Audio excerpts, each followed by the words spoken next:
So I think the numbers are something like 6 million people are not working. But what a stat, the National Office of Statistics released some data around these people of working age who are not working.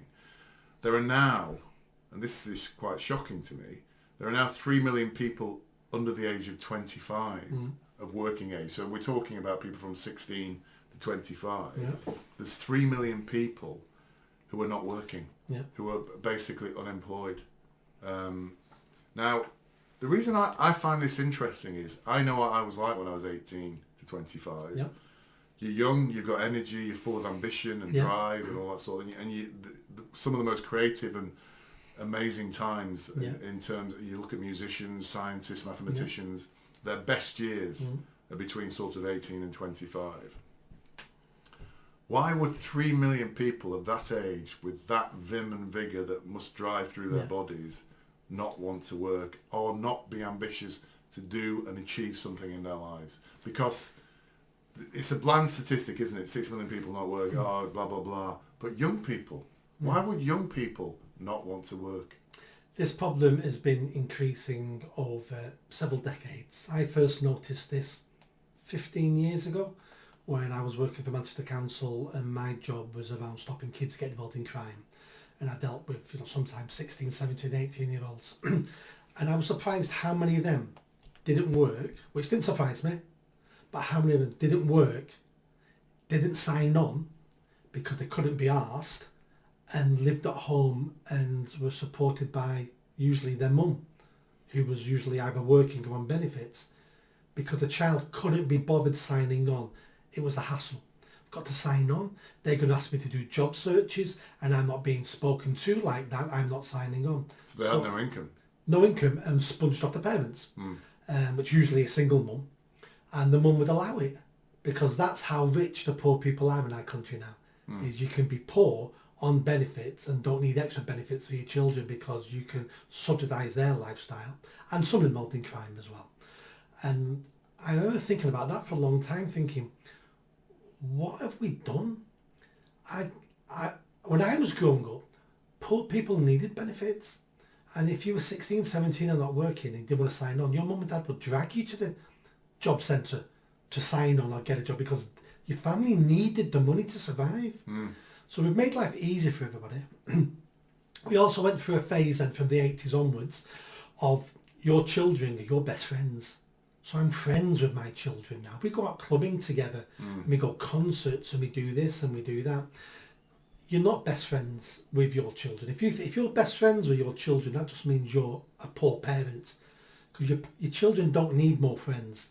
They need parents who offer them advice and guidance and discipline and boundaries. That's what they need. So we started mixing that boundary there of parent and friendship. Hence why young people now get away with a lot more now. Again, not claiming benefits, not getting a job. And then, especially from COVID onwards, we now add on mental health. I'm anxious. Can't get a job because I'm anxious. I'm depressed. I feel a little bit, so I can't work. And it's like, oh, well, your mental health is the most important. No, what's the most important thing for you is to kick up the arse. Go take on some personal responsibility and start creating your own life from today. Because, as you know, we don't fall into a great life in our teens. It's hard being a teenager. You're going to be paid poorly, you're going to do crap jobs. But you've got to go through that to get your experience, your knowledge, your work ethic. So then when you get to your 20s and that, you can start earning more money and build the life you want. But you have to start on step one. And young people today feel entitled that I don't want to start on step one of the ladder. I need to go straight to step 5 because I'm special. What you just said then sounds plausible, but I don't accept it. And the reason I don't accept it is I remember what I was like when I was 18. Yeah. And I bet you remember what you were like when you were 18. And when you're that age, and even up to the age of 25, you are incredibly keen to progress yourself, to make money, to be successful, to have a good life. And I can't accept the fact that young people will just be going home and saying, oh, I can't be bothered, I'm going to lie in bed. I could maybe understand it in a 60-year-old like myself. Yeah. I cannot accept it because you're getting knackered when you get to my age. But I cannot really accept it for a 16 to 18-year-old person, because the very essence of human being, of animals, of nature, is that period is a time when they go out and make things happen. You know, an animal, you don't get an animal lying in the bush in the morning thinking, I can't be bothered to, you know, a young lion doesn't lie in the bush in the morning saying, right, I'm just going to lie in bed today because I had a good meal yesterday. They're up and they're out and they're hunting and they're killing and they're doing whatever. I can't believe that drive that exists in human beings is extinguished so easily. I know. Personally, I know dozens of people like that. Not as bad as it is now, but I was one of them. I wasted my teens and my 20s. Well, you may have wasted them, but were you ambitious? Did you want to achieve things? Oh, yes. Yeah, that's what I'm talking about. Yeah, I still had the ambition, but I made lots of mistakes. Yes. And went down so many wrong paths. Yeah. Trying, but I was ambitious. Young people are no different to everybody else. And we've got a society now that doesn't reward ambition, doesn't reward hard work. We don't even employ people, we have this conversation lots of times, we don't employ people now on merit. We employ people now on identity politics. So when you're growing up in this environment now, where no one values merit in hard work and aspiration, they only value these other new traits, why wouldn't you develop a mental health issue? Because that's one of the traits that gets you brownie points now. Why would you try to work hard? Because if you're working hard, you're a capitalist. Capitalists are evil. You just want money, you evil Nazi. We're sending society the wrong messages all the time, and young people are sponges and they suck up these messages easier than anybody else. We've created a whole generation of weak individuals because that's, as a society, that's what we've created by sending them the wrong messages all the time.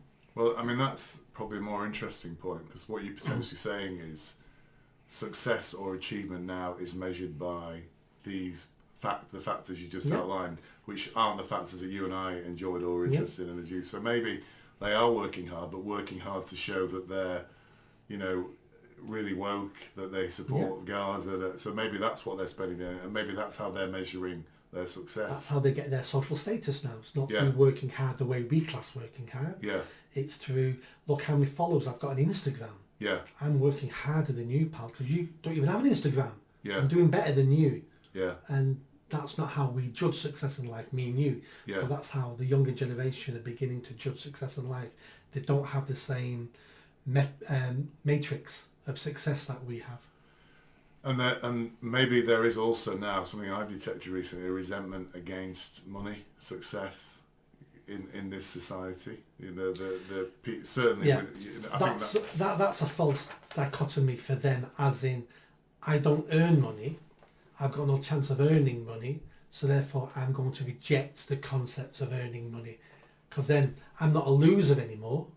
I rejected it. Yes. It's not that I can't make money.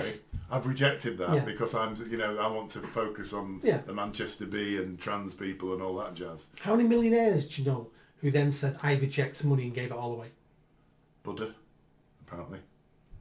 That's a long time ago.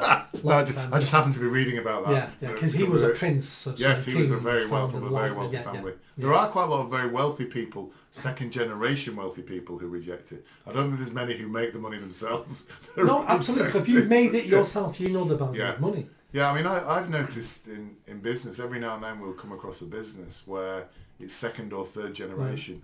And I've noticed they don't understand the value of the business they have. No. Which I can imagine the first generation building that business, how hard it was for them, and they would have really appreciated what they built. But I think when it gets to second and third generation, they tend to take it. Third generation specifically tends to take it for granted, almost like it's always been here. Yeah. So they don't place a value on it, and that might be part There's of it. a phrase that I learned a few years ago about this: the first generation earn the money, second generation spend the money, the third generation destroys everything. Yeah. Yeah. So they did some reports in America looking at rich families, and most of them had lost all the money by third generation. Yeah, it's very hard to. I think it's very hard for these people, third generations, to retain the money unless it's a really massive organisation. I think I told you, my daughter was in Italy staying with. She was friends with a guy who knew a big American fund manager. And while she was there, one of the heirs of the Cargill dynasty, which is a massive agricultural business, turned up, and I think they're like 10 generations in, but it's a massive global organisation, so it's very hard for them to destroy the value. And he's also the exception to the rule. Yes, as well. There's always exceptions. Yeah, but she wasn't involved in the businesses there. She's just travelling around. She had her own, did it, whatever, and there was enough money. So you can, if you build it big enough, you can do that. But you're right, a lot of businesses go through that 3-generation phase and then they're gone, basically. Another way of describing this is the best boxers always come from nothing, because they understand it's the eye of the tiger. They're fighting that hard to make something for themselves and to earn money, that they're willing to go beyond what a well-off person is willing to go beyond. They're willing to put their life on the line to win this fight. Well, when you're a millionaire and still a good boxer, you're willing to put your life on the line, unless you've come from the streets. That's why they make the best boxers, because they're more hungry than someone who's had a comfortable life growing up. Yeah. Although saying that, Frank Ngannou got knocked out by I forgot his name. Anthony Joshua. The racist. Yeah. Oh, he's a racist. Oh, he's an anti-white racist. All right. It was a good fight. But he comes from nothing as well. Yes. He's a millionaire now, but he came from nothing. Yeah, but Ngannou came from the mines of the Congo. Yeah. But it was a good fight, that. Speaking of boxers, do you know Tony Bellew, the boxer? Yeah, I've heard his name. So bizarrely, when I flew back from Portugal, he was on my flight. But when I went to Dubai about 3 months ago, he was also on my flight. So I went up to him and said, "Can you just stop following me around, please, Tony?" Otherwise I'll slap you. Yes. I pushed him and said, "Keep away from me." He seems like a nice guy, actually, from what I saw. Just moving on to something unrelated, because I think we were just talking about people under 25 working. So this is something I'm going to ask you about, because I really know nothing, in the same way you know nothing about the Photoshop picture. Before you jump into that, let me give you a stat for the unemployment one, which came out last week. It came out. Okay. Only 42% of adults in the UK pay income tax.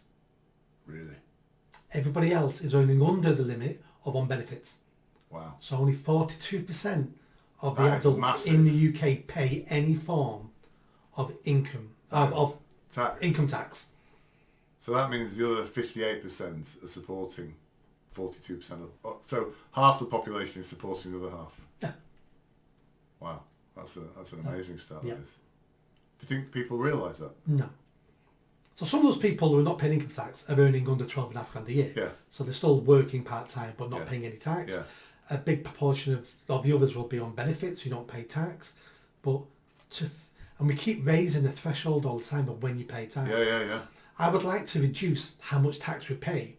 But I think the threshold but basically, get 80%. If you work in this country, you should pay tax. Yeah. Maybe it should start at 5%, then go to 10%, then 15%, 20%, and go up like that.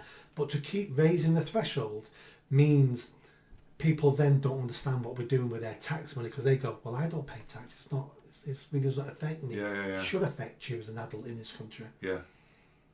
If you like that video, don't forget to subscribe to the channel, hit that notification bell and comment.